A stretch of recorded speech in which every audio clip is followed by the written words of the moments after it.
Hello everyone, my name is Jennifer and welcome to Best Kept Plans. Today's video is going to be a reading wrap up for January 2023. If you're interested in seeing what books I read last month, please stick around.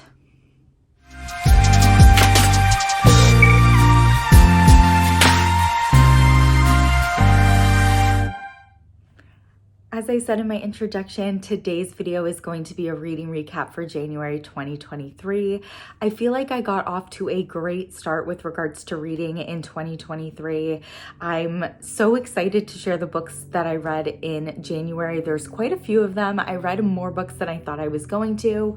Throughout this video, I am going to be referencing my Archer and Olive Amy Tangerine reading journal. This is where I keep track of all of the books that I read throughout the month.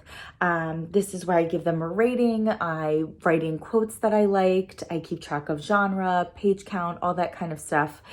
So I will be referencing this as we're making our way through the books that I read in January. I do want to get onto the right page. That way I can get started with the first book that I read in January 2023. I had heard a lot about this book on Instagram and YouTube. I knew that it was a romance. I was very excited to read it, but I was a little hesitant because it's really long and I do have big book fear. I also feel like romances in general don't really need to be that long, but I am happy to say that this book really lived up to the hype that I had heard about it. And that's Things We Never Got Over by Lucy Score. So this is a thick book. This book is over 500 pages. I feel though that it didn't drag on. Like, it was 500 pages and I feel like it needed to be. The story was involved, detailed. I really enjoyed the characters. I enjoyed their relationship. I thought that the side characters were interesting and fun to read about. So this definitely was a great book to start off the new year with. It got me like hooked right off the bat. I ended up finishing this in like 3 days, even though it was long, because I was just so into the storyline and the characters and I wanted to know what was going to happen next. And I ended up rating this 4.5 stars. The next book that I got to in January was actually my Instagram challenge book for the month. I started an Instagram challenge in 2022 where I basically asked people on Instagram to recommend books for me. And each month throughout the year, I read a book that was recommended by someone on Instagram. So I decided to keep that going in 2023. I think it's just a fun way to read things that are maybe a little bit out of your comfort zone or what you would normally read. I definitely found some very interesting books by reading what was recommended to me last year. And the first book for 2023 was recommended by the minimalist Scani, and it is The 100 Years of Lenni and Margot by Marianne Cronin. First of all, look at how stunning the cover to this book is. It's absolutely beautiful. This one I could tell right off the bat was going to be pretty emotional, and I feel like me being able to realize that right away factored into how I read this book and how I rated this book. This book took me a while to get through. It is not very long. It's only a few hundred pages. I would normally be able to read something like this in 2 to 3 days, easy peasy. But this took me a while to read, probably close to a week. And I think it did because I feel like I was almost like afraid to keep reading because I knew it was going to end up getting so emotional. And I don't know that maybe I was like in the right place to read something this emotional when I did. I didn't dislike the book. I thought that the storyline was really interesting. I thought that the relationship between the two main characters was really beautiful. I liked a lot of the side characters that we meet throughout this story, but I think that overall it was just a hard one for me to get through. It did end up being very emotional when I got to like the last quarter of the book. I ended up giving it 3.5 stars. Didn't dislike it. Glad I read it, but not a favorite for me. Next, I got into a book that I've been excited to read about for a little while. I have definitely seen this a lot of different places and had heard really good things about this book. And about the rest of the books in this series. This is a series. I had purchased the first 2 books in the series. I, felt like I could commit to at least the first 2 and then just see where it went. And so the first book in the series is called The Deal by Elle Kennedy. This is the off-campus series. I really, really liked this. This was a college romance. It was kind of like a sports romance. The male lead in this story is a hockey player. I don't know that I've actually really read any sports romances. I'm like trying to think back to like, I read so much romance in 2022, but I feel like I didn't really read anything that was like a sports romance like this. And I actually really enjoyed it. It was a quick, easy read, light, fun to get through, definitely a good palate cleanser after the 100 Years of Lenni and Margot. I got through it very quickly, and it definitely made me want to dive into the next book in the series. So I ended up giving this 4 stars, and then I very quickly picked up The Mistake, which is the second book in the off-campus series. This one's definitely a little bit shorter. I think this is the shortest book in the series. As it turns out, it's like a companion novel series. So each book in the series is about different characters, but you do get little bits from other characters in the story. So this is about the male lead is actually roommates with the male lead from the first book, and they're both on the same hockey team. So that's kind of the connection. I did enjoy this. I feel like I didn't enjoy it as much as The Deal, but it was still interesting enough, and I appreciated the 2 main characters enough that this kept me, flipping the pages, and I got through it very, very quickly. I ended up giving it 3 stars. And then after this, I went into the next book in the off-campus series. I ended up going out and purchasing the rest of the series. The third book is called The Score, a little bit thicker, back to being a little bit thicker again. I was a little hesitant about this one. This is the third book. The male lead is another one of the roommates to the first 2 male leads in the first 2 books of the series. The female lead in this book is someone that we met in The Deal. I was a little hesitant about this one just because this male character, from what we learn about him in the first 2 books, I wasn't necessarily like super intrigued for a whole book about him. But I was actually very pleasantly surprised by this one. I thoroughly enjoyed this. I thought it was very fun. And I ended up giving it 4 stars. So I rated it the same rating as I rated The Deal. Next, we have the 4th book in the off-campus series, and that is The Goal. I was actually really kind of excited to get to this one because at this point I realized each book in the series is going to be about another one of these roommates, all of which are on the same hockey team.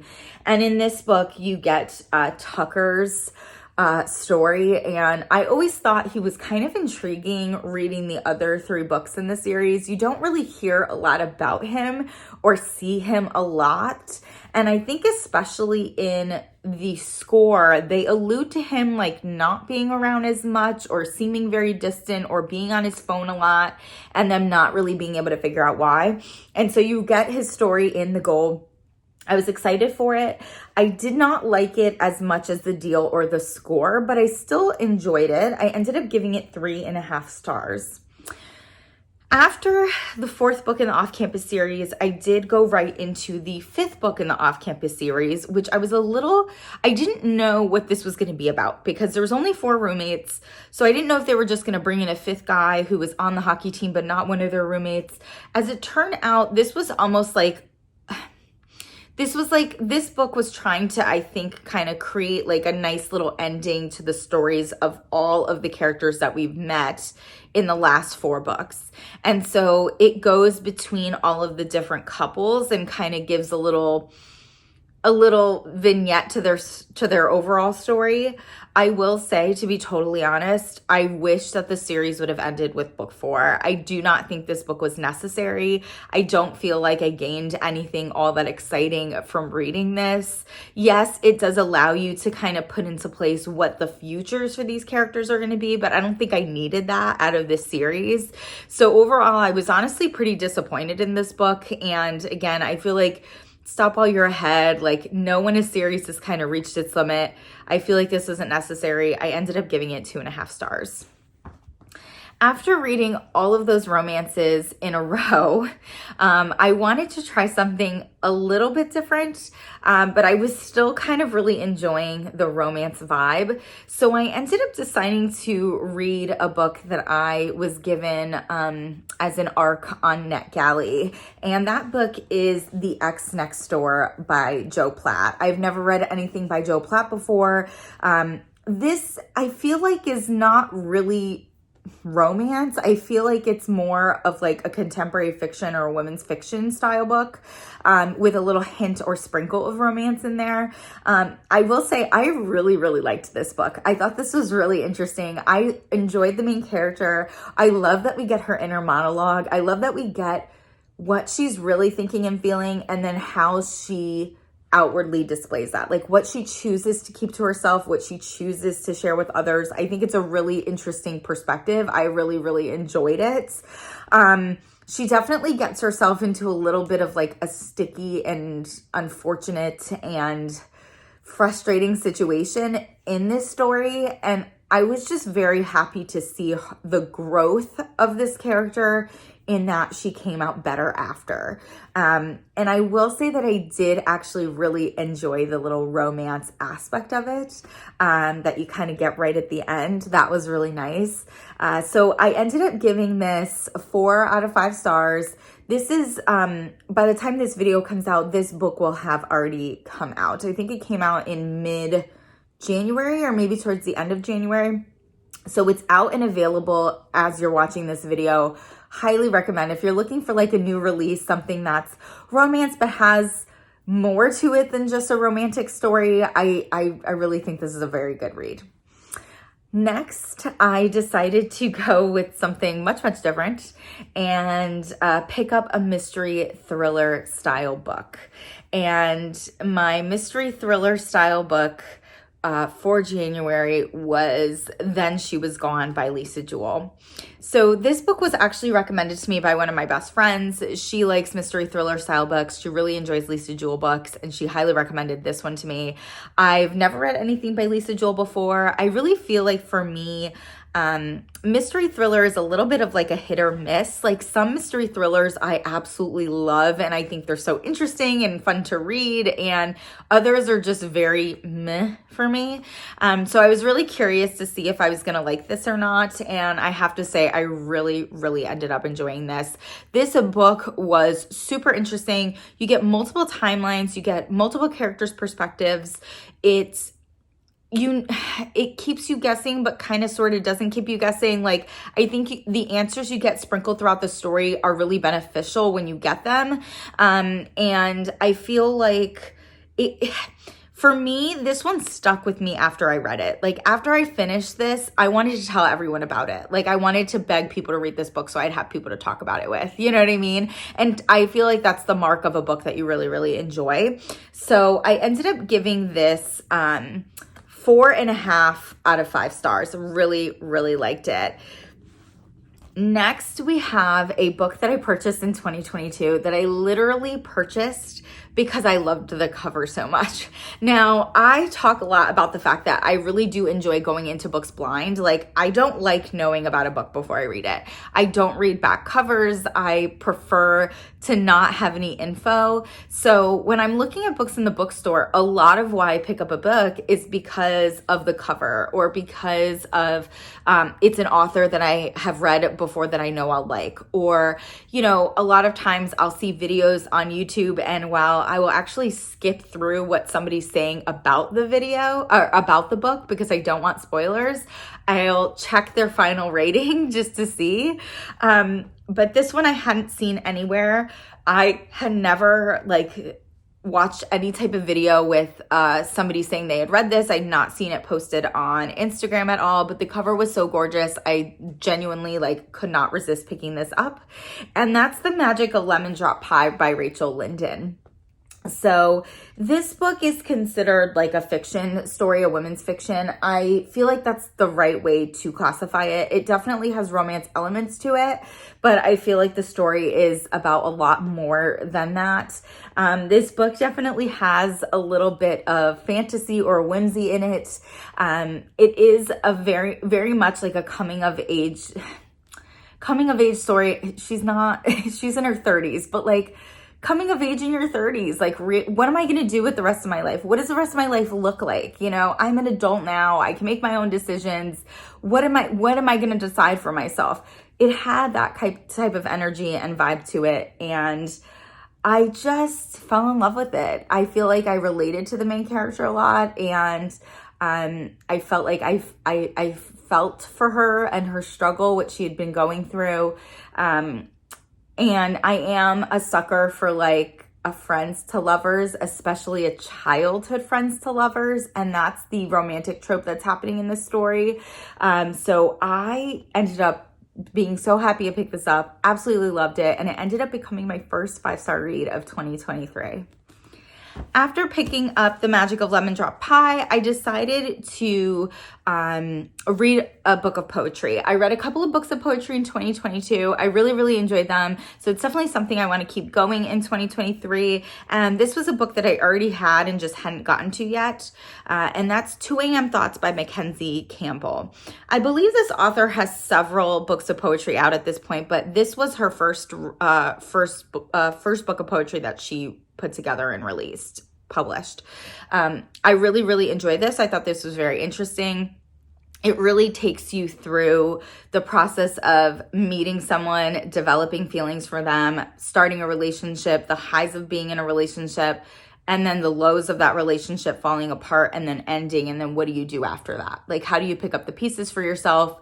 Really being in that heartbreak, trying to get over that heartbreak and not succeeding in that, and then eventually getting over it and being better for it. So I really appreciated that. I thought it was a very, very interesting book of poetry. And I definitely would be interested in reading more from Makenzie Campbell after reading this book of poetry. I ended up giving this 3 stars. The next book that I read was another ARC. I have heard so much about this author, but I've never read any of her books. So when I got approved for this ARC on NetGalley, I was beyond excited and desperately wanted to get into reading this book. And that is Yours Truly by Abby Jimenez. So I know a ton of people really, really fell in love with Part of Your World last year. I think that's the newest release from Abby Jimenez. Yours Truly is coming out on April 11th, 2023. So still a few more months until it's getting released. I realized after reading Yours Truly that I think it's almost like a companion series with Part of Your World. But even though Part of Your World is kind of spoiled for me now, I definitely still want to read it because I enjoy this book so much. Yours Truly was fantastic. I loved this book so much, I cannot even tell you. Like, I want to read every single Abby Jimenez book now that I've read this because I need more from this author. The 2 main characters work in medicine. I love that. I work in medicine too, and so having main characters that do is always really fun. The female main character is someone who is Latinx, which I absolutely love reading about. I identify as Latinx as well, and so having a main character who is a person of color is... We don't get it a lot. And so when we do, it's like so exciting to me. And I loved that in this story. I really, again, felt like I understood this main character, the female main character in this book. I felt like I appreciated her struggle that she was going through with regards to her ability to be in a romantic relationship. I felt like my heart broke with her and got put together with her in this story. And I really loved the male lead as well. You know, there is a main character in this book that is dealing with mental health struggles, and I feel like they were written about in such an incredible way. I feel like Abby Jimenez did such a good job about displaying for us a character's anxiety and how that manifests and how that causes this character to live life the way he has to in order to be able to manage that. And I think that's something that can be done in a book and done not well. And in this book, it's done really, really well. So I ended up giving this 5 stars. This was hands down my favorite book that I read this month. And I cannot wait for it to come out because I want everybody to read it because I think it's so fantastic. The last book that I ended up reading in the month of January was something that I've had for a while now and just hadn't really gotten around to. I had a couple of days left in the month, and so I wanted something that was going to be a pretty quick, light, easy read. So I figured this was the perfect time to give this a try, and that's Love and Luck by Jenna Welsh. I read Love and Gelato last year and actually really, really enjoyed it. So I was excited to pick this up. I will say this is a young adult. This to me is not young adult romance. I don't know if that's what it's considered when you look it up, but I would say this is young adult fiction. It is not romance at all. To me, this is really a story about familial relationships, sibling dynamics, sibling relationships, the bonds between siblings, how to rebuild the bonds between siblings when they've broken down or when trust has been lost. I definitely think that's what this story is about. What I will say is for some reason I had a really hard time connecting with this book, connecting with the characters in this book. It just all felt a little rushed to me. And while I didn't hate it, I think it was a little bit of a letdown because I really enjoyed Love and Gelato so much. I ended up giving this 2.5 stars. So that is it. Those are all of the books that I read in January 2023. Overall, I read so many fun books this month, so many books that I really, really enjoyed. I am so happy that I had 2 5-star reads in the month of January. I'm definitely trying to be a little bit more selective about the books that I give 5-star reads and or 5-star ratings, I should say. And I do think that even being more selective, The Magical Lemon Drop Pie and Yours Truly were hands down 5-star reads for me. So I hope you enjoyed learning about the books that I read in January 2023. And yeah, I look forward to bringing you all my February 2023 recap next month. As always, everyone, please be safe. Bye-bye.